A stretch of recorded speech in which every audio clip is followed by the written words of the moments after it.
Hi, it's Joe from Physique Transformations here, just following up to our last video when we talked about whether the scales are a useful measure for whether or not you're losing weight, and we talked about hydration levels, we talked about carbohydrate, and we talked about sodium. So we're just going to go in a little bit more detail now. So we're going to look at sodium or salt. Okay, so if you've been tracking your calories, which you should have been doing using the app, we use MyFitnessPal here. There's a few other apps that are out there that you can use. But if you're looking to lose weight, you want to know what you're putting in and putting out of your mouth. If you've been tracking your calories using MyFitnessPal, you're also going, if you have a look in the app, you can actually see how much sodium or salt you've been having. Now, if your sodium or your salt tends to go up for 1 or 2 days above what you normally have, you will retain extra water and you will get heavier on the scales. So to make that a little bit more real, let's say you normally have 1,500 milligrams of sodium every single day. Monday, Tuesday, Wednesday, 1,500, 1,500, 1,500.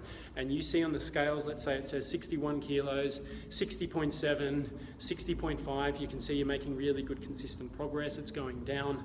And then you see one day and it's gone up to 62 kilos. And you're like, how could I gain 1.2 kilos overnight? Well, if you go back and you have a look in your app, one of the things that you want to look at is, okay, the night or the day before the scale shot up like that, what did I eat, what did I drink?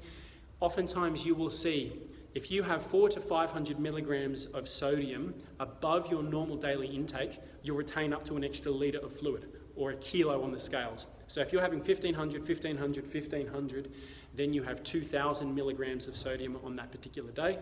The next day or two on the scales, you could see your weight go up by anywhere a kilo and a half. And all of that is just extra water. So after a day or two, the number's going to come back down. So you've got to make sure when you step on that scales, you don't freak out and think, oh, everything that I've been doing isn't working. It is working, but you're just holding on to a little bit of extra water. So this is really common, particularly around this time of year. It could be Easter or maybe when it's Christmas. You might have a little bit more to eat on one day. You step on the scales the next day and you could be up 2 or 3 kilos. A lot of that is just water, okay? Cool. Tomorrow, we're going to talk about carbohydrate and how that can affect your weight. Cheers.